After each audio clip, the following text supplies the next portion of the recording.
लोग पढ़ते हैं कक्षा छठी का पाठ 2 बचपन। बचपन की रचनाकार हैं श्रीमती कृष्णा सोबती। कृष्णा सोबती के बारे में मैं आपको बताना चाहूंगी कि 1935 और 40 के बीच के शिमला का जो चित्र इन लेखिका ने अपने संस्मरण में खींचा है, उसे देखते हुए ऐसा लगता है कि शिमला उस वक्त भी बड़ा खूबसूरत रहा होगा। छोटी छोटी पहाड़ियों से घिरा शहर, चढ़ाई पर चढ़ना, गिरजा मंदिर पहुंचना, वहां से उतरकर माल रोड जाना, यह सब कितना सुखद लगते होंगे, कितना मजा आता होगा उनको। शाम के धुंधलके में गहराते पहाड़, रिज पर बढ़ती रौनक, मॉल रोड की दुकानों की चमक, ये सब शिमला की खूबसूरती को दर्शाते हैं। बल्कि मैंने आपके लिए ये थोड़े से शिमला के चित्र निकाले भी हैं जिनका जिक्र इस पाठ में आएगा। ये देखिए, ये शिमला के कुछ चित्र हैं। आप ये देखेंगे, ये चर्च है और ये इधर जो आप देख रहे हो ये है जाखू टेम्पल। ये दोनों जाखू टेम्पल है। इधर है शिमला की पहाड़ियां। तो आप देख रहे हैं शिमला कितना खूबसूरत एक शहर है। इसमें कुछ इनके फलों का जिक्र भी आएगा, वो भी मैं आपको दिखाना चाहूंगी। वो जब हम बात करेंगे, ये लीजिए आपको दिखाते हैं थोड़े से फल।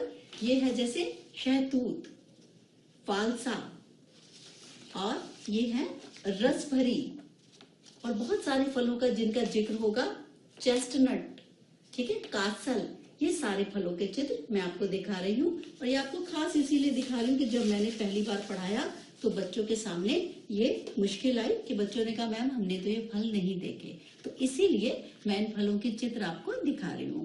बीच में ग्रामोफोन का जिक्र भी आएगा, तब मैं आपको ग्रामोफोन का चित्र भी दिखाऊंगी, ठीक है।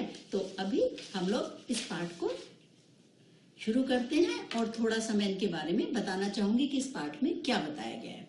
तो जो लेखिका कृष्णा सोबती हैं वो दादी या नानी की उम्र की हैं और परिवार के लोग उन्हें जीजी कहते हैं।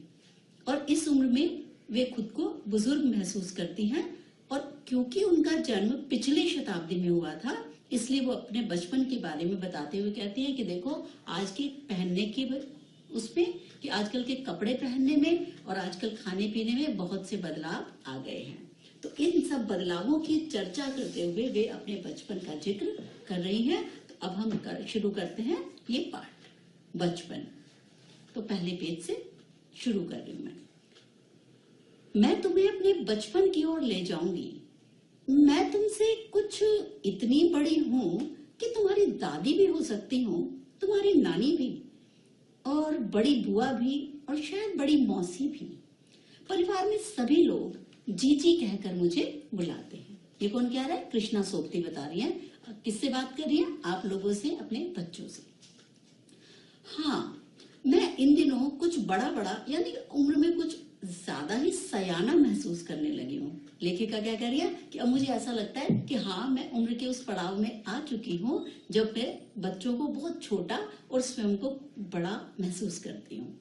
शायद इसलिए कि मैं तो पिछली शताब्दी में पैदा हुई थी, मतलब 1900 में पैदा हुए थे। अब हम लोग क्या है, 2020 में आप लोग पैदा हुए हैं, आप लोग जो छोटे बच्चे हैं।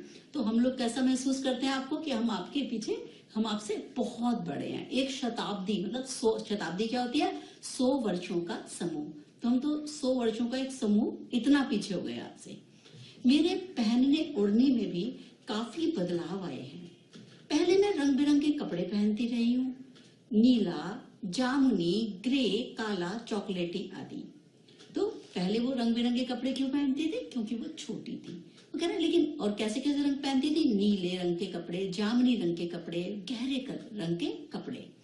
पर पता नहीं अब मन कुछ ऐसा कहता है कि सफेद पहनो। तो आप अपनी दादी नानी को देखते हैं कि वो इस प्रकार के उनमें बदलाव आते हैं कि अब वो हल्के रंग के कपड़े पहनना चाहती हैं। तो उम्र के साथ ये बदलाव आते रहते हैं। गहरे नहीं, हल्के रंग। मैंने कुछ पिछले दशकों में तरह तरह की पोशाकें पहनी है। दशकों मतलब कह रहे पहले 10 दशक होता है 10 वर्ष की अवधि, 10 साल का समय। कह रहे पिछले 10 सालों में मैंने पहले पहनी है, तरह तरह की पोशाकें पहनी है। पहले मैंने फ्रॉक, फिर निकर, वॉकर, स्कर्ट, लहंगे, गरारे, और अब चूड़ीदार और घेरदार कुर्ते। ये सब अब फैशन में चल रहे हैं। बचपन के कुछ फ्रॉक तो मुझे अभी भी याद है।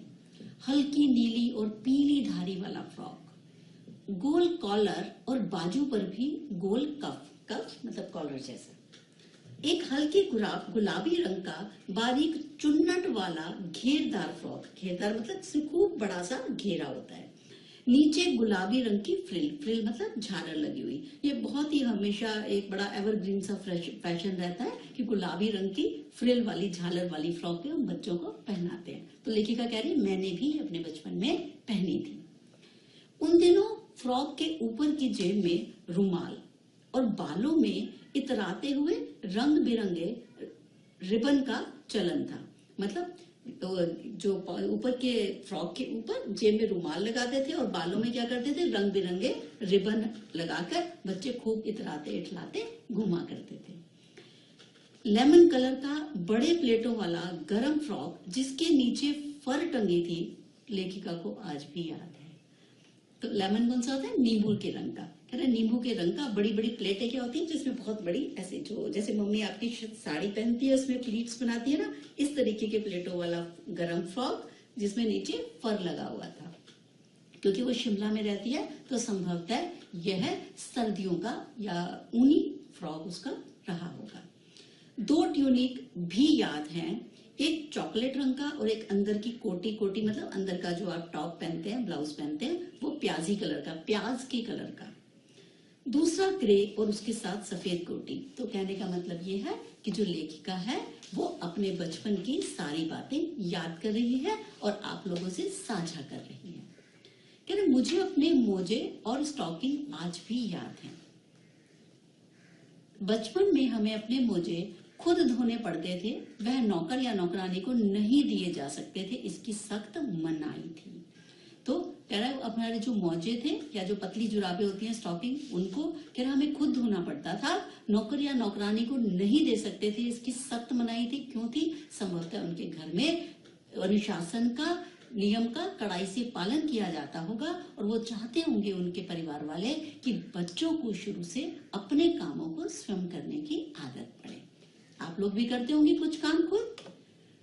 हम बच्चे इतवार की सुबह इसी में लगाते, धो लेने के बाद जो कपड़े हैं उनके अपने अपने जूते पॉलिश करते, उन्हें चमकाते। जब जूते कपड़े या ब्रश से रगड़ते तो पॉलिश की चमक और उभरने लगती। तो ये बच्चों का एक अपना तरीका था कि जूतों को कपड़े या ब्रश से रगड़ना और उस पॉलिश की चमक को और उभार कर दिखाना। सर्वर, मुझे आज भी बूट पॉलिश करना अच्छा लगता है। अच्छा, यहाँ पे ना उन्होंने 2 बार जिक्र किया है बात करते करते सर्वर। तो सर्वर संभवतः या तो कोई पत्रकार है या उनका कोई मित्र है जिसको संबोधित करके वो पूरा पाठ बोल रही है। एक बार अभी बोलेंगे, एक बार फिर बोलेंगे सर्वर, ठीक है। तो कई बार बच्चे पूछते हैं कि सर्वर का नाम क्यों ले रही है, तो सर्वर शायद कोई पत्रकार या उनका मित्र है जिससे वो अपनी बात बता रही है। मुझे आज भी बूट पॉलिश करना अच्छा लगता है। हालांकि अब नई नई किस्म के शू मतलब जूते आ चुके हैं। कहना होगा कि ये पहले से कहीं अधिक आरामदेह हैं, आराम देने वाले हैं। आरामदेह मतलब आराम देने वाले हैं। हमें जब नए जूते मिलते उसके साथ ही छालों का इलाज शुरू हो जाता। क्यों? क्योंकि पहले के जूते बहुत काटते थे पैरों में। ये तो मुझे भी याद है कि जब मम्मी पापा बाटा के कोई जूते दिलाते थे तो हम लोग उसमें या तो उसको सरसों का तेल लगाकर बाहर रखा करते थे या रुई लेके जाते थे। ये भी बताएगी अभी लेखिका भी। तो ये वैसी ही बातें बता रही है। तो जूते थे बड़े कड़े होते थे, आज की तरह नहीं। जैसे आज आप जूते लेते हैं तो आप उसको पहले दिन से पहने, आपको वो नहीं काटते। पहले छाले हो जाते थे पैरों में, जख्म हो जाया करते थे, कुछ चमड़ा उस तरीके का बना हुआ होता था। तो कह रहे जब कभी हम लंबी सैर मतलब भ्रमण पे निकलते, अपने पास रुई जरूर रखते। जूता लगा तो रुई मोजे के अंदर। हमारे तुम्हारे बचपन में तो बहुत फर्क हो चुका है। तो रुई क्यों रखते थे? जहां छाला पड़ता था वहां पे कॉटन रुई लगा देते थे जिससे कि छाले पे आराम मिलता रहे, उस चमड़े से रगड़ रगड़ के उनका पैर और न छिल जाए। अब ये बता रही है हर शनिवार को, हर शनिचर को, शनिचर मतलब शनिवार को हमें ऑलिव ऑयल या कैस्टर ऑयल पीना पड़ता। ऑलिव ऑयल क्या होता है ये देखो मैं दिखाती हूँ आपको। ऑलिव ऑयल ये होता है, ठीक है। ये ऑलिव ऑयल होता है, ये बहुत ही सेहत के लिए अच्छा होता है, सर में लगाने के लिए भी और मालिश के लिए भी काम आता है। तो ये वाला ऑयल और एक है कैस्टर ऑयल। कैस्टर ऑयल ये ऑयल है, ठीक है। तो ये कैस्टर ऑयल और ये ऑलिव ऑयल, ये दोनों लेखिका को पीने पड़ते। किस दिन? शनिवार के दिन। यह एक मुश्किल काम था। शनिचर को सुबह से ही नाक में इसकी गंध आने लगती, और सचमुच इसको पीना बहुत मुश्किल काम है। मैंने अपने घर में ये इसको मालिश के लिए रखा हुआ है, लेकिन अगर इसको पीना पड़ेगा तो सचमुच ये एक मेरे लिए भी बड़ा कठिन काम है। लेकिन लेखिका को हर शनिवार को ये पीने पड़ते थे, और ये उनके लिए, बच्चों के लिए बड़ा कठिन काम था। छोटे शीशे के गिलास जिन पर ठीक खुराक के लिए निशान पड़े रहते, मतलब वो क्या करते थे, गिलास रखते थे और उस पे क्या करते थे, निशान डाल डाल के रखते थे। तो निशान डाल के रखते थे तो उससे क्या होता था कि इतना आपको पीना है, इतना आपको पीना है, उसकी क्वांटिटी, उसकी मात्रा, सही मात्रा तय रहती थी। तो वो कह रहा, उनको देखते ही मुझे मितली, मितली मतलब उल्टी आने लगती थी कि अरे बाबा अब ये पीना पड़ेगा। मुझे आज भी याद है कि अगर हम न भी पीते तो शनिवारी दवा, तो अगर हम शनिवारी दवा जो इतनी ज्यादा बेस्वाद थी न पीते तो भी हमारा कुछ बिगड़ने वाला नहीं था, सेहत हमारी ठीक ही रहती। लेकिन वो समय ऐसा था कि बड़ों ने जो कह दिया सो कह दिया, आपको उसका अक्षरतः पालन करना ही करना है। आज की तरह नहीं कि आप जिद करते हैं और आपके माता पिता आपके सामने झुक जाते हैं। तो ये समय ऐसा नहीं था, ये पुराने समय की बात हो रही है, जब बच्चों को बड़ों की बात बिना किसी आर्ग्यूमेंट के, बिना किसी तर्क वितर्क के माननी ही होती थी। तुम्हें बताऊंगी कि हमारे समय और तुम्हारे समय में कितनी दूरी हो चुकी है। यहाँ तक कि बचपन की दिलचस्पियां मतलब रुचियां, वो भी बदल चुकी हैं। कैसे बदल चुकी हैं रुचियां, ये बता रही है लेखिका।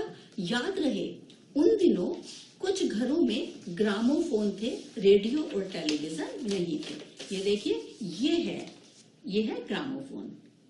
ये पुराने समय में ये काम आता था मनोरंजन के साधनों के लिए।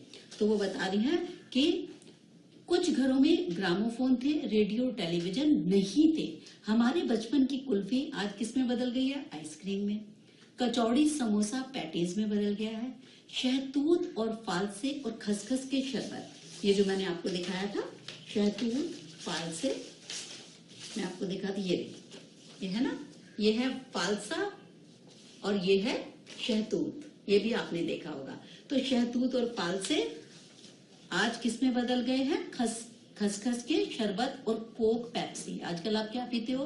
कोका कोला और पेप्सी की बोतलें और लिम्का, सब कुछ कोल्ड ड्रिंक जो आप लेते हैं, सॉफ्ट ड्रिंक्स, उसमें बदल चुका है।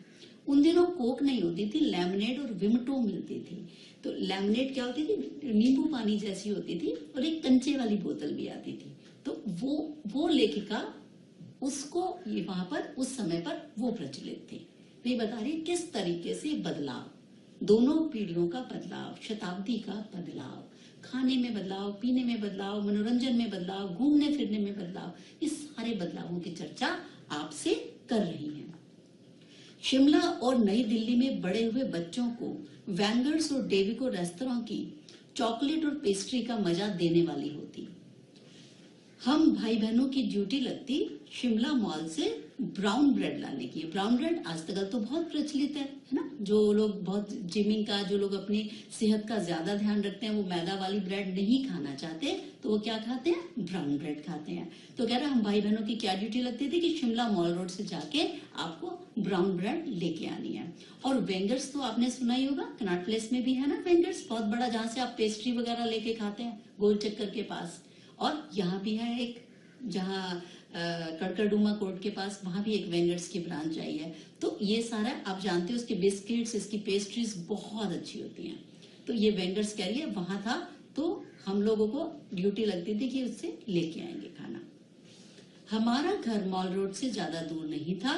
एक छोटी सी चढ़ाई गिरजा मैदान में पहुंच जाते, वहां से एक उतराई उतरते और मॉल रोड पे कन्फेक्शनरी काउंटर, कन्फेक्शनरी कौन सा, जहाँ पे बिस्किट, नमकीन, मिठाई सब कुछ वहां मिलता है, उस काउंटर पर तरह तरह की पेस्ट्री और चॉकलेट की खुशबू बड़ी मन भावने लगती थी। तो आप में से बहुत सारे बच्चे होंगे, जब आप कन्फेक्शनरी की दुकान में जाते तो बड़ी अच्छी अच्छी सी दूध की, ब्रेड की और बहुत अच्छी चॉकलेट की बड़ी अच्छी खुशबू आ रही होती है, तो हम उसको बहुत इंजॉय करते हैं। हमें हफ्ते में एक बार चॉकलेट खरीदने की छूट थी और सबसे ज्यादा मेरे पास ही चॉकलेट टॉफी का स्टॉक रहता। स्टॉक मतलब मैं सबसे ज्यादा संग्रह करके रखती, इकट्ठा करके रखती। मेरे पास पूरा स्टॉक रहता चॉकलेट वगैरह का। क्यों? क्योंकि मैं चॉकलेट लेके कभी भी खड़े खड़े नहीं खाती थी। क्या करती थी लेकर घर लौटकर साइड बोर्ड पर रख देती और रात के खाने के बाद बिस्तर में लेटकर खूब मजा ले लेकर खाती।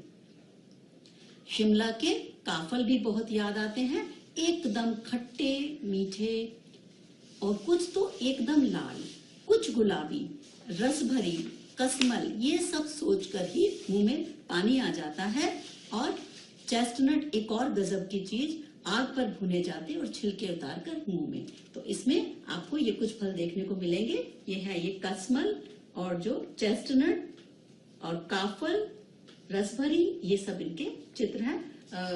कलर प्रिंटर नहीं है मेरे पास तो मैं ये ब्लैक एंड व्हाइट ही निकाल पाई हूँ, लेकिन आप चाहें तो इसको एक बार नेट पे देखेंगे, आपको बहुत आसानी से ये उपलब्ध हो जाएंगे। तो आपको वहां पे रंग भी नजर आएगा। चेस्टनट एक और गजब की चीज, आग पर जब भुने जाते तो फिर छिलके उतार कर मुंह में जाते। चना जोर गरम और अनारदाने का चूर्ण। हाँ, चने जोर गरम की पुड़िया जो तब थी वो अब भी है। पुराने कागजों से बनाई हुई इस पुड़िया में निरा हाथ का कमाल है। नीचे से तिरछी लपेटते हुए ऊपर से इतनी चौड़ी कि चने आसानी से हथेली पर पहुंच जाएं।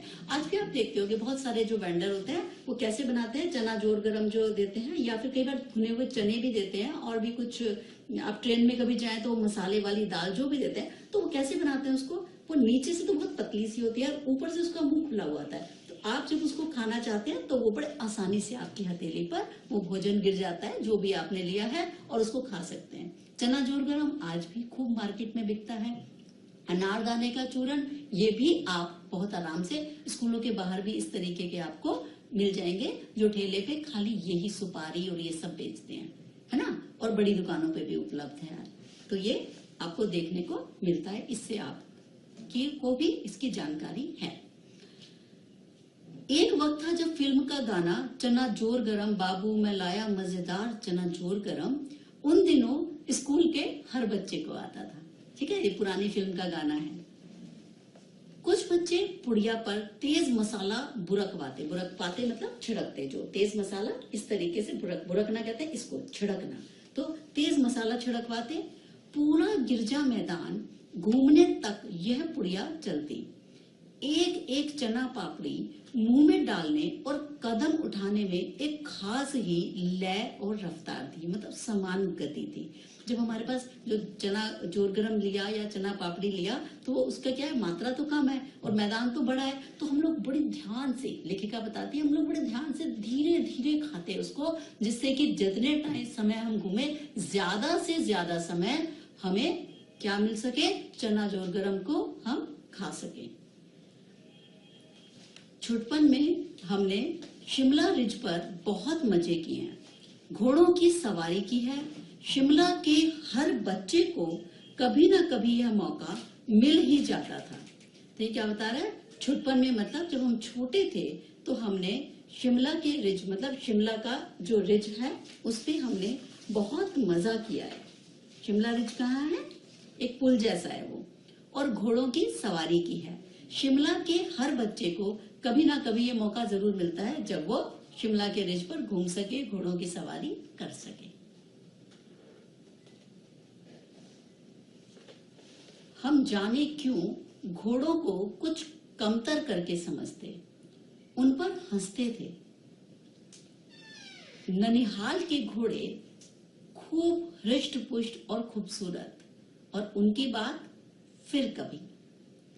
हम लोग हमेशा पता नहीं घोड़ों को क्यों दूसरों से कम समझते थे, हमेशा उन पर हंसते रहते थे।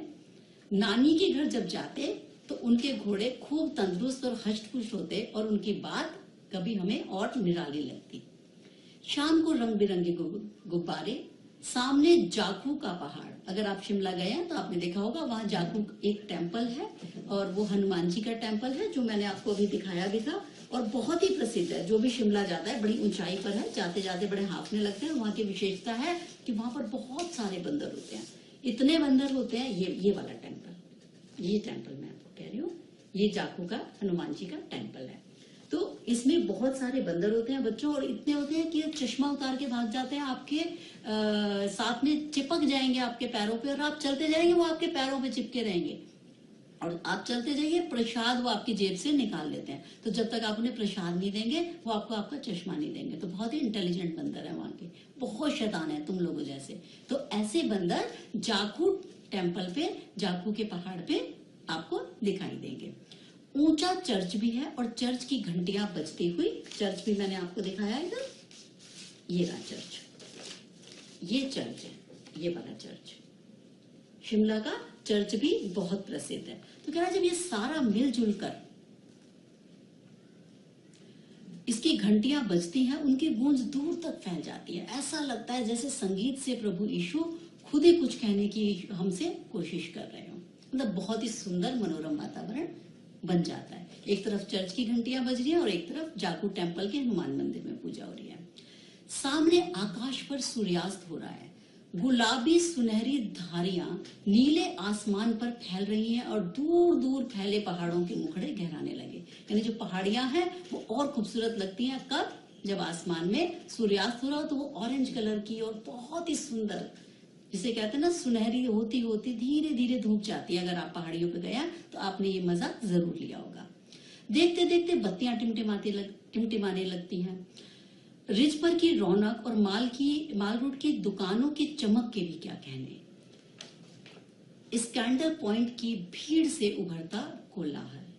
तो जो कह रहे हैं जब आप जा रहे हो तो पुल पे से आप देखते हो माल रोड की दुकानें, और जब हम अपने होटल, आप तो हम लोग तो होटल में ही रुकते हैं, हमें जिनका घर शिमला में नहीं है, तो होटल में सिर्फ जब आप नीचे पहाड़ियों पे देखते हो, आप बच्चे देखते हो ना, किसी भी पहाड़ी भी, नैनीताल हो, शिमला हो या मसूरी हो, कहीं भी, तो जो टिमटिमाती है छोटी छोटी बत्तियां होती हैं वो कितनी खूबसूरत लगती हैं, क्योंकि पहाड़ों पे छोटे छोटे घर है और उन घरों में से बत्तियां दिख रही होती हैं। तो ये भी एक दृश्य बड़ा ही मनमोहक होता है।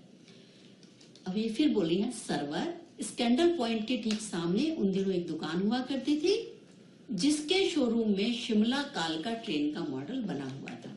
इसकी पटरियां उस पर खड़ी छोटे छोटे डिब्बों वाली ट्रेन, एक और लालटेन की छत वाला स्टेशन, और सामने सिग्नल देता खंबा, थोड़ी थोड़ी दूर पर बनी सुरंगें। ये बता रही है कि कैसे शिमला कालका ट्रेन आज भी बड़ी प्रसिद्ध है। आप गए होंगे वहां, तो कह रहा है वहां पे एक में मॉडल भी रखा हुआ है एक दुकान पे, तो शिमला कालका ट्रेन का। तो उस मॉडल को देख के बच्चों को बड़ा आनंद आता था। पिछली सदी में तेज रफ्तार वाली गाड़ी वही थी, कौन, ये कालका जी वाली ट्रेन। कभी कभी हवाई जहाज भी देखने को मिलते। दिल्ली में जब भी उनकी आवाज आती, बच्चे उन्हें देखकर पहाड़ दौड़ पड़ते, जैसे कोई भारी भरकम पक्षी उड़ा चला रहा है पंख फैलाकर।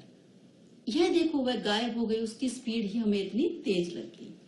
गाड़ी के मॉडल वाली दुकान के साथ एक और ऐसी दुकान भी थी जो कभी मुझे नहीं भूलती। यह दुकान थी मेरा पहला चश्मा बना जहां, वो दुकान लेखिका को कभी भी नहीं भूलती। वहां आंखों के डॉक्टर अंग्रेज थे। ये चश्मे वाली बात भी आपसे प्रश्न में जरूर पूछी जाएगी, क्योंकि लेखिका बड़ी परेशान थी अपने चश्मे से। शुरू में चश्मा लगाना उसे बड़ा अटपटा लगा। छोटे बड़े मेरे चेहरे की ओर देखते और कहते, आंखों में कुछ तकलीफ है क्या इस उम्र में, और ऐनक लगाती हो? अरे भाई दूध पिया करो। मैं डॉक्टर साहब को कहा, मैं डॉक्टर साहब का कहा दोहरा देती कि डॉक्टर साहब ने मुझे कहा है कि कुछ दिनों तक चश्मा पहनूंगी वो तो ऐनक उतर जाएगी, आंखें ठीक हो जाएंगी।